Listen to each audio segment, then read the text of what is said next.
तो इस पार्ट में हम पिछले पार्ट के आगे से शुरू करेंगे, इसलिए अगर आपने पिछला पार्ट नहीं देखा है तो पहले उसे देख लेना।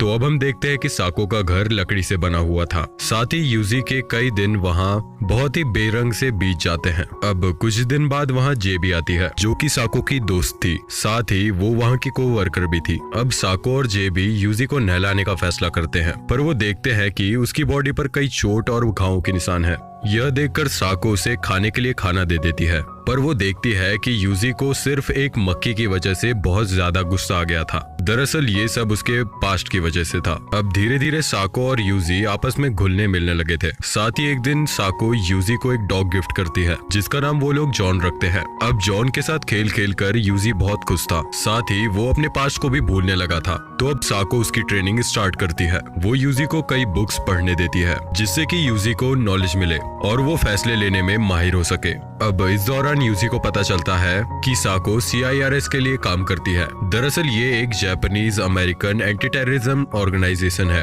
अब अगले दिन साको यूजी को शूट करने की प्रैक्टिस कराती है। साथ ही वो उसे प्रॉमिस करती है कि अगर वो सही निशाना लगाएगा तो उसे इसके बाद गिफ्ट भी मिलेगा। अब किस्मत से सही निशाना लग भी जाता है। तो अब जब यूजी वापस जंगल से घर आता है तो वो देखता है कि टेबल पर उसके गिफ्ट के तौर पर एक बॉक्स रखा है जिसके अंदर एक गन थी। अब इससे वो बहुत ज्यादा ही एक्साइटेड हो जाता है, पर जब वो उससे एक हिरण को मारने वाला था तब उसे अपना पास्ट याद आने लगता है, जिस वजह से वो उसे नहीं मार पाता। साथ ही साको भी मान लेती है कि अभी ये छोटा बच्चा ही है। पर अगले दिन जब यूजी घर आता है तो उसे जॉन के भौंकने की आवाज सुनाई देती है। अब पहले तो उसे लगता है कि शायद साको जॉन के साथ खेल रही होगी, पर ऐसा नहीं था। जब वो वहाँ जाता है तो देखता है कि वहाँ एक बहुत ही बड़ा भालू था जिसने सामने की दीवार तोड़ दी थी। अब यूजी अपनी नई गन उठाता है और सीधे उस भालू की तरफ तान देता है, पर अब उसके मुंह में जॉन दिखता है जो कि मर चुका था। ये देख यूजी घुटने के बल गिर जाता है। साथ ही वो भालू भी वहाँ से जाने लगता है, पर अब यूजी खड़ा होता है और उस भालू का पीछा करता है। वो जॉन को वापस लाना चाहता था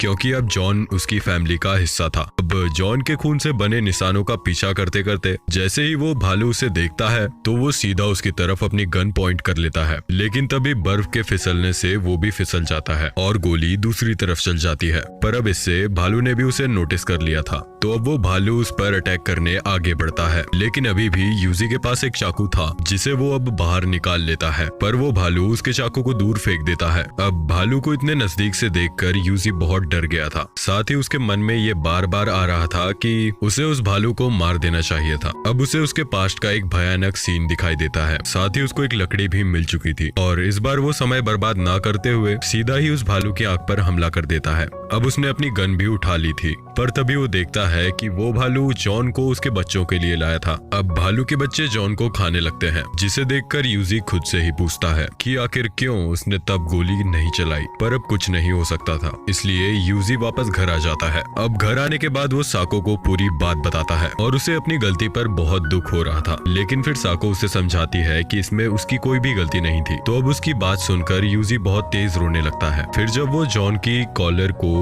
उसकी ग्रेव पर रख रहे थे तभी उसी वक्त यूजी डिसाइड कर लेता है कि बस अब वो और इस तरह कवर्ड बनकर नहीं जिएगा। यह सब बात वो साको को भी बताता है। साथ ही वो उससे कहता है कि वो साको की ही तरह स्ट्रॉन्ग बनना चाहता है, जिससे कि हर वो शख्स जिसे वो पसंद करता है उसे बचा सके।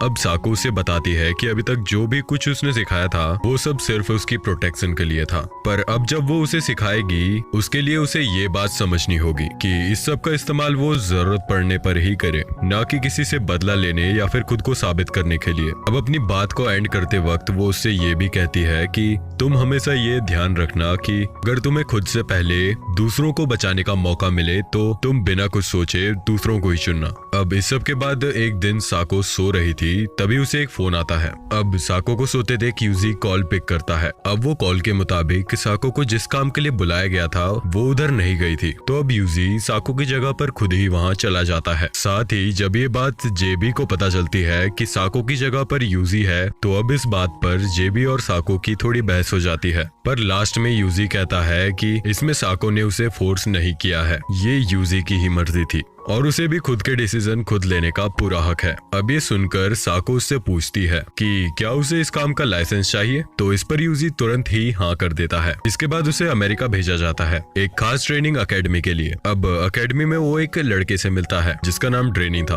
अब किस्मत से कुछ ही टाइम में वो एक दूसरे के बेस्ट फ्रेंड बन जाते हैं। अब इसके बाद वो वहाँ एक लड़की से भी मिलता है जिसका नाम एग्नेस था और वो उनकी ट्रेनिंग की इंचार्ज थी। वैसे तो वो बहुत स्ट्रिक्ट थी, पर जब उसे पता चलता है कि यूजी साको का स्टूडेंट है तो अब यूजी को उसकी तरफ से स्पेशल ट्रीटमेंट मिलता है। लेकिन अब ट्रेनिंग के दिन उसका एक भी निशाना टारगेट पर नहीं लगता। पर जब इस बारे में अपर लेवल के ऑफिसर से उसकी बात चल रही थी, एग्नेस ये कहकर यूजी को बचाती है कि यूजी के पास एक खास तरह का मार्कमैनशिप टैलेंट है। तो अब उसे एक कॉम्बैट मिशन के लिए चुना जाता है जहां उसके साथ ड्रेनी, मिली और रॉबर्ट तीनों थे। अब चलते हुए ड्रेनी को एक बड़ी सी बर्ड दिखती है जो कि उनके खाने के लिए अच्छी थी, तो अब यूजी को ही उसे मारना था। अब वैसे तो यूजी आराम से उसे मार देता है, पर फिर उसे उल्टी आना स्टार्ट हो जाती है। साथ ही उसे ऐसा लगता था कि अब वो ऐसे ही किसी को मार सकता है, पर वो बिल्कुल गलत था। तो अब एक रात को जब वो सभी रेस्ट कर रहे थे, तभी यूजी को पता लगता है कि एनिमीज उनके तरफ ही बढ़ रहे हैं। तो अब वो सब छुपकर अटैक करने का ट्राई करते हैं।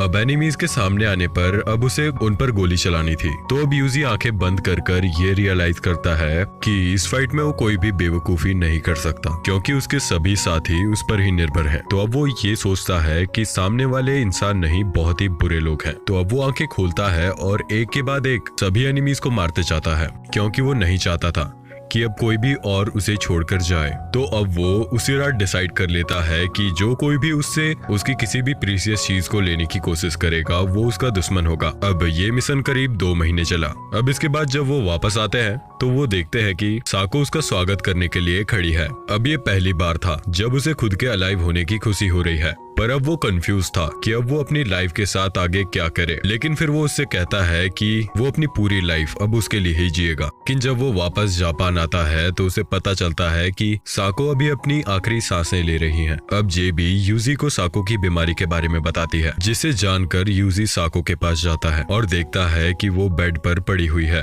अब यूजी उसका हाथ पकड़कर पूछता है कि क्या तुम मरने वाली हो? तो अब साको देखती है कि यूजी के आंखों में आंसू थे। इसके बाद यूजी वहीं रोने लगता है। तो अब साको उससे कहती है कि लड़के इतनी आसानी से नहीं रोया करते। तो अब यूजी उसकी तरफ देखता है और कहता है कि उसी की वजह से आज यूजी को उसकी लाइफ का सही पर्पस मिला है। पर अब वो भी ये बात समझ चुका था कि वो फिर से अपने किसी खास को खोने वाला है और इसमें वो इस बार भी कुछ नहीं कर पाएगा। तो अब वो साको से पूछता है कि उसके जाने के बाद वो आखिर करेगा क्या। और फिर जब जेबी से उसे पता चलता है कि साको के पास अब और टाइम नहीं है और शायद वो इस रात भी सरवाइव नहीं कर पाएगी, तो ये जानकर अब यूजी साको के पास बैठने का फैसला करता है। साथ ही वो उससे भी स्टार्स के बारे में बात कर रहा था। अब साको हल्का सा हंसते हुए कहती है कि वो अब बहुत थक चुकी है, इसलिए अब वो रेस्ट करना चाहती है। तो अब वो एक दूसरे को गुड नाइट बोलते हैं और इसके बाद साको कभी अपनी आंखें नहीं खोलती। वैसे ये स्टोरी और ये एक्सप्लेनेशन आपको कैसा लगा कमेंट में जरूर बताइएगा, और अगर अच्छा लगा तो इस वीडियो को जरूर लाइक कीजिए और इस चैनल को सब्सक्राइब करना और बेल आइकन दबाना बिल्कुल भी मत भूलना।